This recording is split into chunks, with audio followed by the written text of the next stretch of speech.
Mbak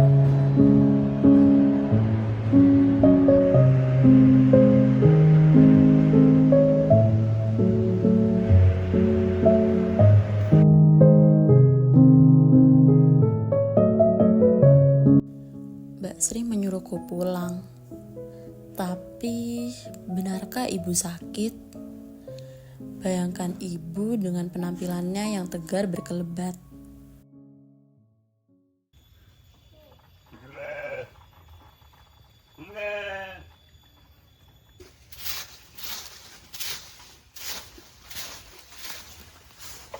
Rasanya baru kemarin aku masih melihatnya berjalan memberi makan ternak-ternak kami sendirian.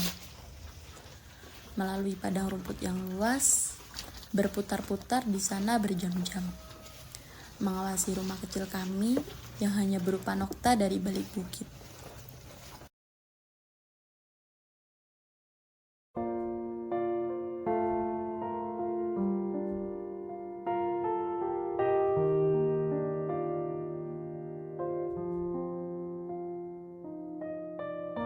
Jadi perempuan itu harus banyak bekerja dia, jangan melamun saja. Bekerja bisa membuatmu kuat. Tak hanya kuat, dari mulutnya pun masih kerap terdengar ungkapan-ungkapan pedas, khususnya yang ditujukan kepadaku.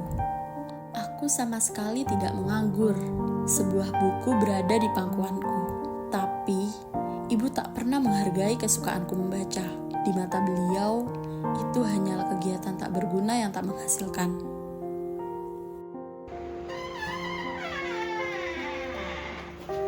Ibu juga mengecam kebiasaanku rapat dengan para pemuda desa. Ibu sama sekali tak mau mengerti kalau rapat-rapat yang kulakukan bukan tanpa tujuan. Kalau kami, anak-anak muda yang berkumpul di sana, sedang mencoba menyumbangkan pemikiran bagi kemajuan desa. Bagi wanita sederhana itu, menghalau ternak lebih berguna daripada bicara panjang lebar dan adu pendapat. Kau pikir dengan berbicara itu bisa mendapatkan uang? Ingin sekali saat itu aku mengangguk dan menantang matanya yang sinis. Tak tahukah ibu, di kota sana, banyak sekali pekerjaan yang mementingkan kemampuan bicara. Seharusnya ibu melihat kegiatan pemilihan lurah desa. Dan tak hanya berkutat dengan ternak-ternaknya di padang rumput. Pak Kades tak akan terpilih kalau dia tak punya kemampuan meyakinkan dan menenangkan rakyatnya.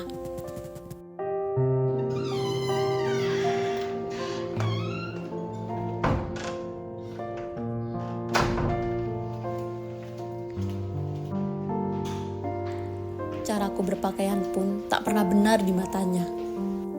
Ada saja yang salah. Yang tak rapi lah, kelihatan kelaki-lakian lah, dan segalanya.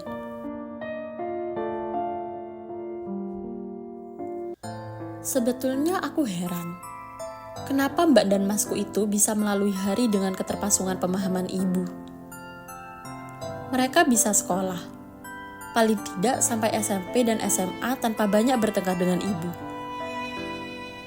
Lulus sekolah, menikah dan punya anak, dan sekali lagi, tanpa mengalami pertentangan dengan ibu. Sedangkan aku, rasanya tak ada satu hal pun yang pernah kulakukan yang dianggapnya benar. Selalu saja ada yang kurang. Dahulu sekali, aku pernah mencoba menyenangkan hati wanita itu.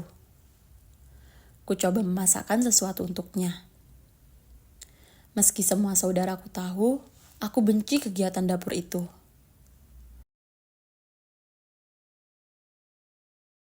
Aku harus tetap kalem, kejam. Gak bisa aku Ini Bu, dia masakin untuk Ibu. Terima kasih. Hasilnya, aku menyesal telah mencoba karena ibu sama sekali tak menghargai usahaku. Begini jadinya kalau anak perempuan cuma bisa belajar, tidak tahu bagaimana caranya memasak. Siapa yang akan menikahimu nanti dia?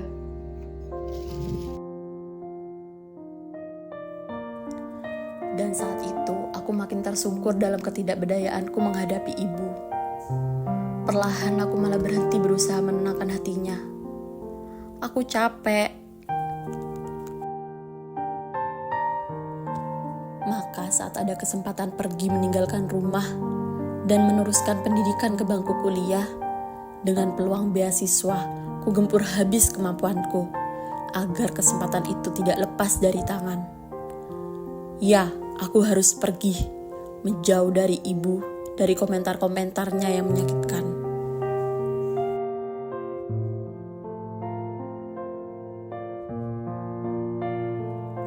Masih terngiang di telingaku, suaranya yang bernada mengejek waktu melihat aku mempersiapkan diri menghadapi tes beasiswa itu. Kau tak akan berhasil, dia. Tak usah capek-capek. Perempuan akan kembali ke dapur, apapun kedudukannya. Saat itu aku merasa begitu yakin. Wanita tua yang kupanggil ibu selama ini tak pernah dan tak akan pernah mencintai diriku.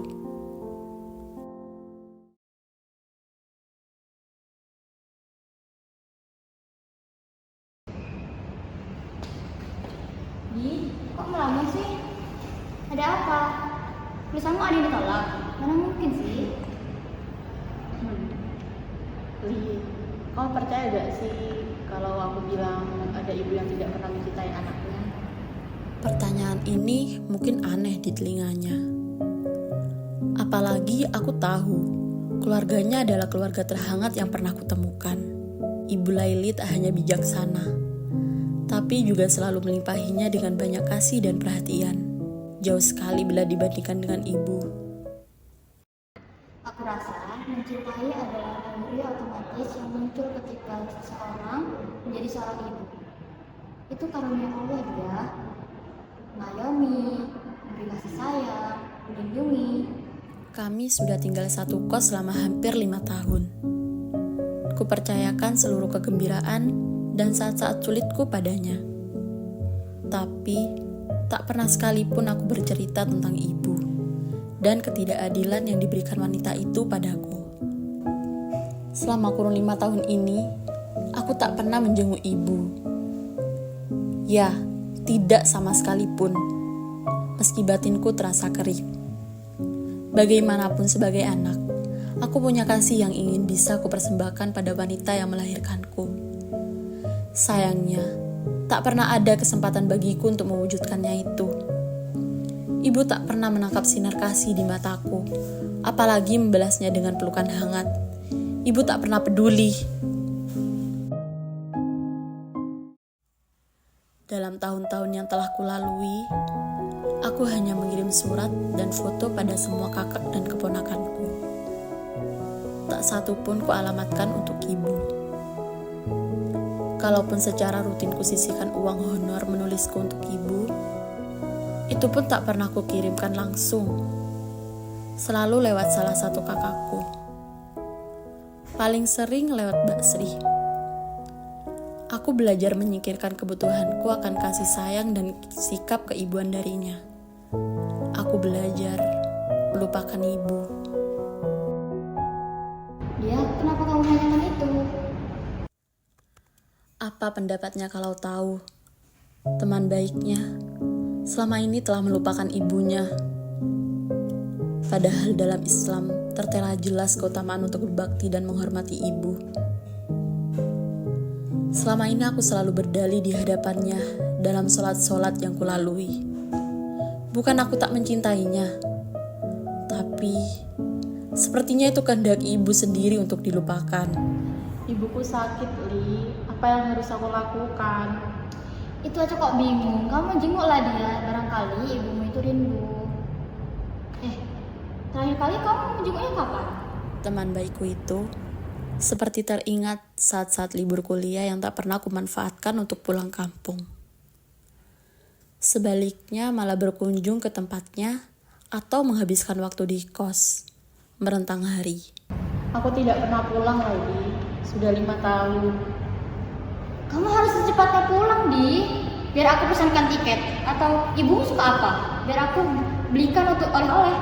Tidak perlu repot-repot lagi, biar aku sendiri yang mengurusnya.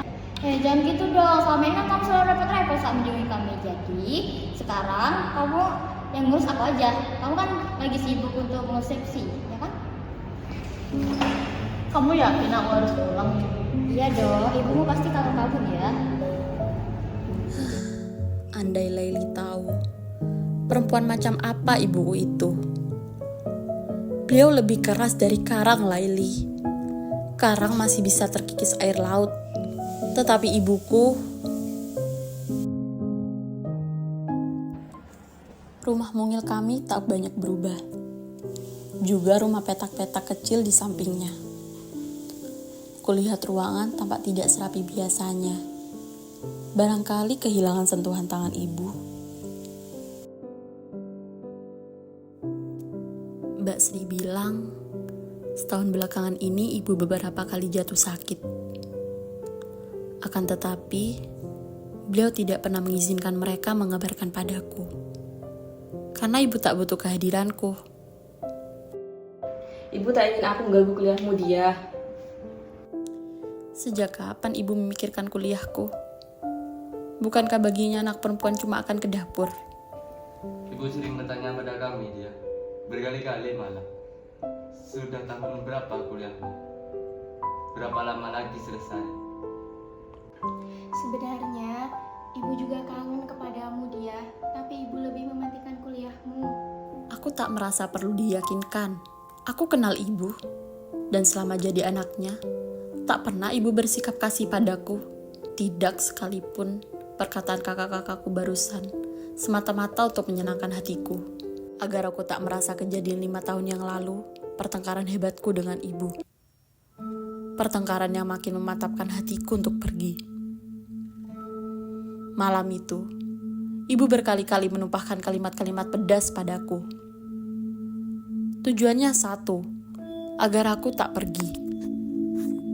Bagiku, sikap ibu saat itu sangat egois dan kekanak-kanakan. Sementara orang lain akan menyambut gembira keberhasilan anak-anaknya meraih beasiswa macam ini, beliau sebaliknya. Tak tahukah ibu, kalau aku harus menyingkirkan ribuan orang untuk meraih prestasi ini? Ku coba menulikan telinga, tetapi kalimat-kalimat pedasnya tak berangsur surut, malah bertambah keras.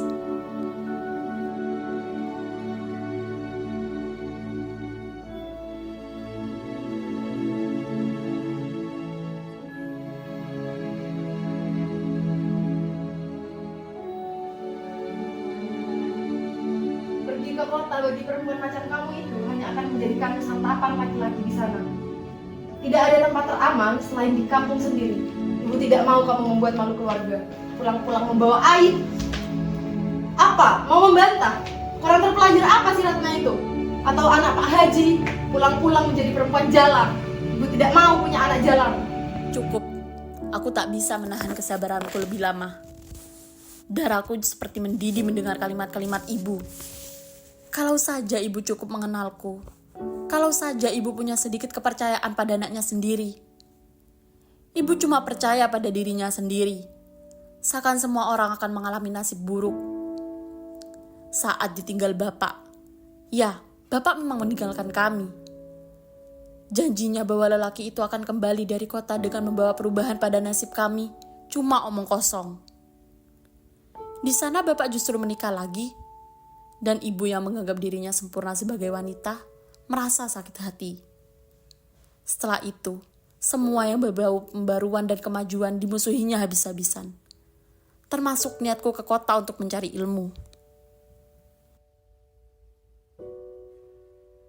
Seharusnya ibu bangga padaku, seharusnya ibu menyemangatiku, Bu, bukan malah terus mengejakku terus-terusan. Sekarang dia tahu mengapa bapak meninggalkan ibu. Memangnya kenapa bapakmu meninggalkan ibumu? Ayo jawab, kenapa? Itu karena ibu picik, itulah sebabnya. Batinku puas setelah kukatakan apa yang menurutku harus didengar ibu. Besoknya, pagi-pagi sekali, hanya berpamitan dengan mbak dan masku, aku pergi dengan bongkahan luka di hatiku. Saat aku mengenal Laili dan teman-teman muslimah lain, baru ku sesali sikapku. Seharusnya aku tak bersikap sekasar itu pada ibu. Tak membalas kekasarannya dengan tindakan serupa. Meski begitu, penyesalanku tak bisa mengubah perasaan yang kadung hampa terhadap ibu. Aku masih tak menyukai wanita yang melahirkanku itu. Seperti juga beliau tak menyukaiku.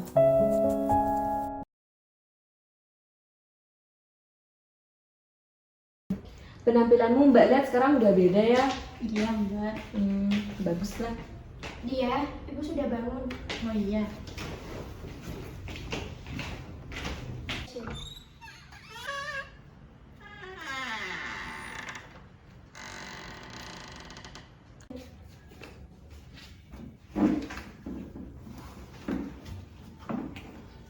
Bagaimana kabarmu dia?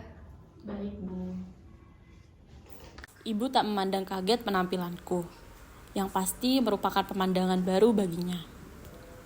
Atau ibu terlalu sakit untuk mencela busana muslimah yang kukenakan? Sekali lagi hatiku berkomentar sinis tanpa bisa dicegah. Kamu kelihatan kurusan, Dok. Semuanya hampir tak berubah. Kenapa ibu bertahan dalam kesederhanaan ini? Bukankah seharusnya dengan ternak-ternak itu ibu mampu hidup lebih layak? Belum lagi ketiga mbakku. Mustahil mereka tidak memberikan tambahan masukan, biarpun sedikit untuk ibu.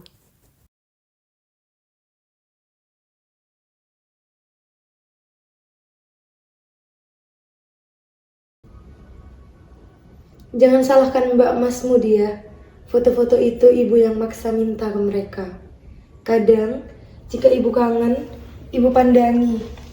Lihat, pasti ini foto ketika kamu masih semester 1. Belum pakai jilbab. Yang lainnya sudah mulai rapi berjilbab.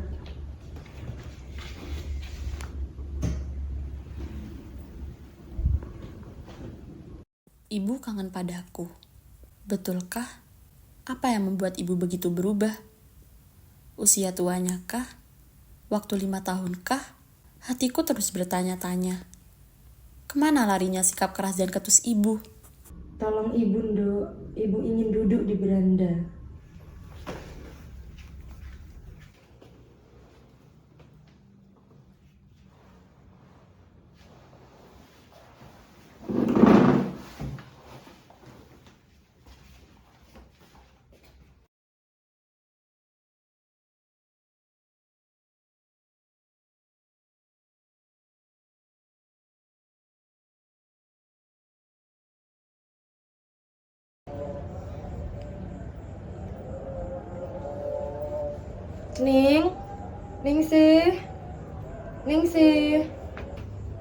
Ningsih, dalam Bu.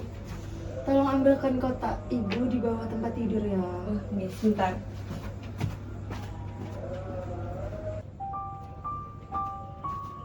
Ini, Bu. Terima kasih ya, Nduk. Sama-sama. Bukalah dia. Ini ibu siapkan untukmu. Ibu sudah tua dia. Itu untukmu dia. Dia ndak butuh uang sebanyak ini Bu. Dia sudah kerja sampingan, jaga toko sambil nulis-nulis. Ibu tahu, ibu sudah membaca surat-surat yang kamu kirimkan ke mbak-mbakmu. Kamu akan membutuhkan uang itu, mungkin tak lama lagi. Wisudahku. Itukah yang ibu pikirkan? Wisudaku tidak perlu biaya sebanyak ini Bu. Iya, tapi kamu harus menerimanya dia. Itu uang yang kamu kirimkan untuk ibu lewat mbak-mbakmu. Itu juga uang hasil menjual ternak, itu hakmu dia. Kenapa tak ibu pakai untuk keperluan ibu?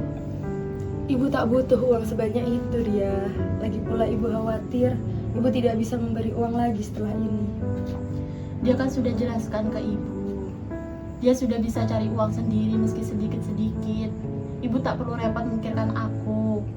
Kau akan membutuhkannya dia untuk hari pernikahanmu nanti. Mbak Masmu itu hidupnya sederhana, anaknya banyak, tidak akan bisa membantu banyak jika hari itu tiba.